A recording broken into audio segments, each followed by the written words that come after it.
Jadi memang NLP keren banget sih. Di semua hal banyak bisa dipakai. Sebagai seorang guru juga bisa.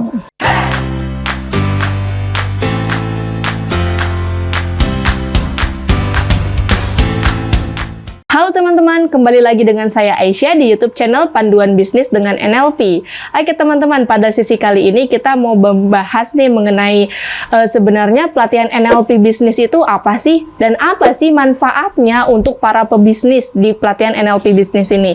Sebelum kita bahas lebih lanjut, lebih detail, kita simak yang berikut ini dulu ya. Sebelum Anda lanjut nonton video ini, silakan Anda subscribe, like, dan share kepada teman-teman Anda sehingga channel ini bisa bertumbuh. Oke teman-teman, sekarang kita sudah bersama dengan Coach Antonius Arif. Sebelum itu kita sapa dulu nih coachnya. Halo Coach Arif. Halo.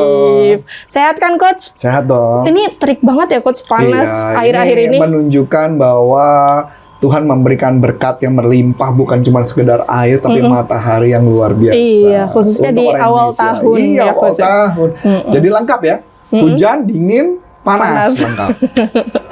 Luar Betapa biasa. beruntungnya Indonesia ya. Iya, Untung nggak salju kan? Masuk angin ya Coach kalau tiap hari salju. Oh nggak, masuk salju. Udah bukan masuk angin lagi. Iya. Oke Coach, aku mau nanya lagi nih Coach. Kenapa sih Coach kita harus belajar NLP bisnis? Terus apa sih manfaatnya sebenarnya NLP bisnis itu untuk para pebisnis? Jadi saya kasih gambaran dulu ya. Neuro Linguistic Programming itu diciptakan oleh Dr. Richard Bandler. Beliau menciptakan ilmu itu dengan konsep adalah modeling. Oke. Jadi memodeling orang hebat dan kemudian dijadikan sebuah pattern atau pola untuk bagaimana kita bisa menduplikasi ulang-ulang problem-problem yang terjadi atau masalah yang terjadi atau tantangan yang terjadi bisa dibereskan. Nah, waktu awal-awal pertama dia menduplikasi adalah berkaitan struktur bahasa. Struktur bahasa. Struktur bahasa, baik bahasa untuk yang para psikolog, para konselor, para coach, dan juga bahasa dari cara mempersuasi hypnotic language pattern dari hipnoterapis yang terkenal waktu itu Milton Erickson dan juga dari beberapa ahli-ahli selling mempersuasi. Oke. Nah, pola-pola bahasa itulah yang menjadi cikal bakal mempengaruhi orang. Dan ternyata orang-orang di dunia pola bahasanya sama. Jadi duplikasi yang pertama. Yang kedua, juga menduplikasi mengenai bagaimana menghilangkan problem-problem di dalam kepala karena manusia problemnya nggak jauh-jauh dari itu. Oh iya. Karena problem di luar sana, misalkan ada tantangan challenge, kita nggak bisa rubah. Yang bisa kita ubah kan diri kita. Iya. Ya nggak? Pikiran kita bisa kita ubah mindsetnya, perkataan kita mempengaruhinya bisa. Perasaan kita, bagaimana mood kita, kan yang penting, dan bagaimana kita berperilaku. Saya ambil contoh, walaupun kita panas, tapi hari ini kan bagaimana kita state-nya, perasaan kondisi kita, kita anggap aja ini santai, ini kita lagi di pantai gitu ya. Ya nggak? Jadi tergantung dari pola pikiran kepala, apa yang mau di-set. Oke. Nah, itu berkaitan dengan bahasa, pemikiran mindset, dan sebagainya. Dan termasuk juga bagaimana berperilaku. Oke. Sehingga bisa sukses. Dan di akhirnya nextnya mereka, NLP kemudian melakukan modeling khususnya ke para orang-orang yang jago-jago di bidang bisnis. Makanya nggak jauh, NLP itu bagus banget untuk perubahan diri, kemudian dia bisa juga untuk mempersuasi orang, mempengaruhi orang, dan juga bisa untuk leadership, dan juga untuk ngedevelop orang-orang lainnya. Oh. Saya pun dulu adalah seorang anak yang bisa saya katakan saya bukan orang yang pintar. Saya diberikan berkat Tuhan yang luar biasa sehingga saya bisa mengenal NLP dan saya belajar NLP dan saya percaya bahwa Tuhan punya maksud kepada saya dengan ilmu NLP itu untuk mengembangkan NLP di dalam kehidupan saya, ke perusahaan saya dan kepada banyak orang yang sudah pernah belajar NLP. Dan kami menemukan bahwa ilmu NLP itu sangat membantu mereka dalam melakukan bisnis mereka dan pekerjaan mereka. Makanya omsetnya pada gila-gilaan, pada gede-gede banget. Dan saya bersyukur banget kepada Tuhan karena Tuhan menunjukkan sebuah ilmu yang membuat kita menjadi lebih baik daripada sebelumnya.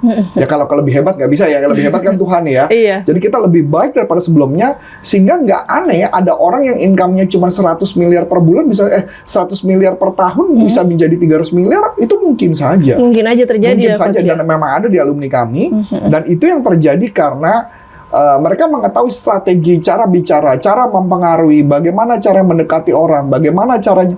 Itu semua benar-benar dilakukan. Karena problem customer apa sih problem perusahaan? Kalau nggak berkaitan dengan pribadi diri kita nggak pede. Yang kedua, kita nggak tahu bagaimana mempengaruhi orang.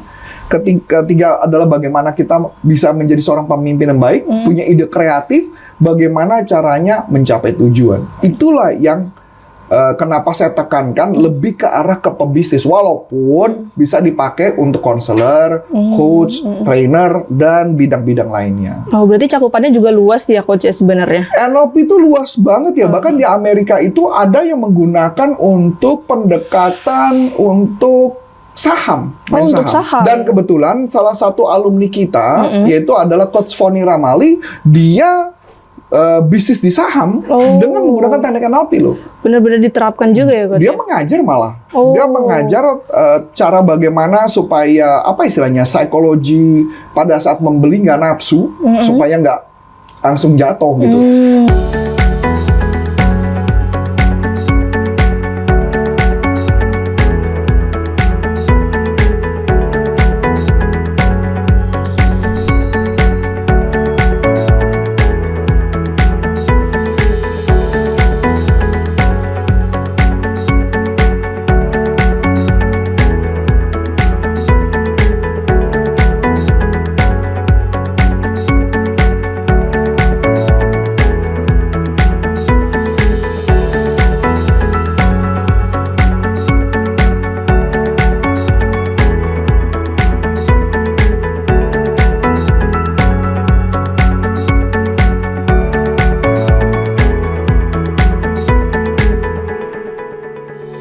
Jadi memang NLP keren banget sih. Di semua hal banyak bisa dipakai. Sebagai seorang guru juga bisa.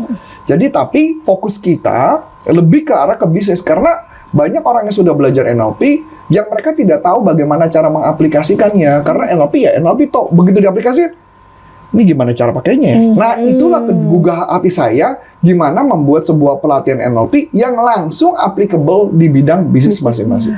Iya sih coach, kadang kan kalau orang belajar ya coach cuman ya udah belajar aja tanpa ada pengaplikasiannya. Karena gitu. memang nggak diajarin, bahkan nggak dikasih tahu. Kadang-kadang ada beberapa trainer tidak memberitahu cara aplikasi. Kalaupun dikasih tahu cuma hanya sepotong dan mereka kadang-kadang masih bingung.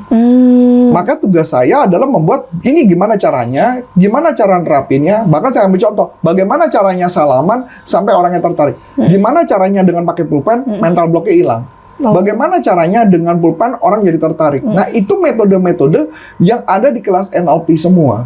Yang langsung penerapan ke dalam bidang bisnis. Kalau belajar kayak gini butuh waktu yang lama nggak sih coach sebenarnya? Belajar dengan kami, pelatihan NLP rata-rata ada yang 2 hari, ada yang 5 hari, ada yang 7 hari. Kebetulan di kita 9 hari, kita 7 hari di kelas, 2 hari kelas Zoom. Jadi 7 hari kelas live, 2 hari Zoom. Kenapa? Karena kami sadar penerapan di aplikasi bisnis tidak sesederhana itu, sesimpel itu. Mungkin ada orang yang bilang katanya simpel sederhana. Saya bilang tidak, karena ada tips trik gimana cara ngomong, tips trik cara bicara. Lah buktinya saya kasih gambarannya. Belajar NLP, kalau dia nggak tahu bagaimana cara pakai hypnotic language pattern, mereka kan nggak tahu, mereka pakai aja. Terus kadang berhasil, kadang enggak. Sedangkan saya memberikan pola-pola mana yang berhasil, mana yang enggak. Itu yang kami sharingkan. Makanya kenapa pelatihannya lama. Kalau mau cepat dong mah bisa. Tapi kami sadar, kami corporate consulting atau NLP Leadership Indonesia tidak mengejar uang, tapi kami mengejar bagaimana kalian bisa menerapkan dalam bidang bisnis. Jangan cuma sekedar title keren aja, license NLP, tapi tidak bisa menerapkan itu aja sih. Oh, tapi banyak nggak sih coach orang yang cuman karena titel mengejar gitu? Banyak. Itu lumrah lah. Lumrah. Manusia kan banyak yang mau kayak gitu, lumrah. Tapi tugas kita bagaimana caranya bisa mengaplikasikannya, menerapkan ke dalam bisnis, itu yang paling penting. Kalau dari coach Arif sendiri nih, selama belajar NLP berarti berpengaruh positif banget dalam hidup dong coach? Pasti. Sampai akhirnya menjadi coach sekarang. Ya sebenarnya gini yang paling pentingnya, ketika saya belajar NLP bukan pada saat ketika saya jadi trainer ya, saya jadi NLP ketika dalam pembisnis ya. Sebagai pembisnis, bagaimana meningkatkan karir, sehingga ketika saya sebagai wirausaha atau entrepreneur, pengusaha, NLP itu sangat ngebantu banget untuk membereskan mengelola kepala saya. Saya banyak ketakutan, banyak kecemasan, banyak macam-macam dan sebagainya. Bagaimana saya bisa mengelola itu semua sehingga membuat bisnis itu menjadi asik, bisnis itu menjadi fun. Maka tadi Aisyah melihat kan, bagaimana saya mengerjakan sesuatu malah saya ketawa-tawa, saya happy gitu ya, kayak ketemu mainan ya. Kalau istilahnya apa ya? Mungkin kalau Aisyah mungkin apa gitu yang hal yang happy, kalau saya kayak gitu kayaknya seru banget gitu. Nah, itu saya ya memang. Saya senang dengan hal-hal yang kayak gitu-gitu tuh Aisyah. Jadi yang itu membuat saya fun, itu yang membuat saya ketika bisa menerobos sesuatu itu happy banget saya. Itu tantangan yang saya suka banget sih. Sebelum Anda lanjut nonton video ini, silakan Anda subscribe, like, dan share kepada teman-teman Anda sehingga channel ini bisa bertumbuh. Oke, berarti memang banyak banget ya teman-teman manfaatnya nih yang kita ketahui nih dari problem-problem tersebut. Kemudian Coach, kalau kita belajar NLP, benar-benar kita akan mendapatkan ini nggak sih Coach, keuntungan yang berlipat ganda? Pasti. Kalau saya mengatakan selama belajar NLP dengan kami tidak pernah melepas para murid kami, alumni kami, karena kami anggap keberhasilan kami adalah ketika kalian berhasil menerapkan di lapangan. Dan tugas kami adalah mendevelop kalian bagaimana sesuai dengan tujuan. Makanya mereka bisa bertemu dengan saya kapanpun, saya bisa mengarahkan kepada mereka maunya seperti apa, saya bisa bimbing mereka. Karena tanggung jawab sebagai seorang guru bukan pada saat di kelas. Oh iya. Tapi setelah after kelasnya. pelatihan. Iya dong, mereka berhasil apa enggak hidupnya? Ketika hidup mereka berhasil, berarti saya berhasil. Itu jadi makanya benefit yang mereka dapatkan, pengembangannya banyak, balik modalnya juga udah pasti. Kalau balik modal sudah pasti, tinggal bagaimana cara menerapkan dalam kehidupan. Oke, Coach, mungkin itu dulu ya Coach ya pembahasan pada sesi kali ini. Oh ya, kalau mau ikut pelatihan ini gimana? Kalau mau ikut pelatihannya, teman-teman bisa langsung kunjungi website kami di www.nlpleadershipindonesia.com. Di situ teman-teman bisa baca dulu informasinya. Kalau teman-teman ada pertanyaan, boleh banget langsung hubungi kontak yang tertera, yaitu langsung ke saya pribadi, yaitu di nomor yang tertera Aisyah ya teman-teman. Nah teman-teman, aku juga mau bagi-bagi e-book nih untuk teman-teman. Kami akan bagikan e-book mengenai cara menemukan mental block dalam diri dan cara menterapinya. Gimana sih teman-teman bisa mendapatkan e-book itu? Teman-teman bisa kunjungi deskripsi YouTube ini. Di situ ada linknya, ataupun teman-teman bisa mengunjungi komentar paling atas ya. Di situ ada link, teman-teman bisa isi langsung biodata diri teman-teman, baik itu nama, kemudian nomor HP dan email, nanti akan langsung dikirimkan via email e-booknya. Oke teman-teman, sekian dulu pembahasan pada sesi kali ini. Saya Aisyah Ramawati dan saya Coach Anton Nersip mengucap banyak terima kasih, sukses buat Anda, dan sampai jumpa dari NLP Leadership Mission. Bye-bye. Bye-bye.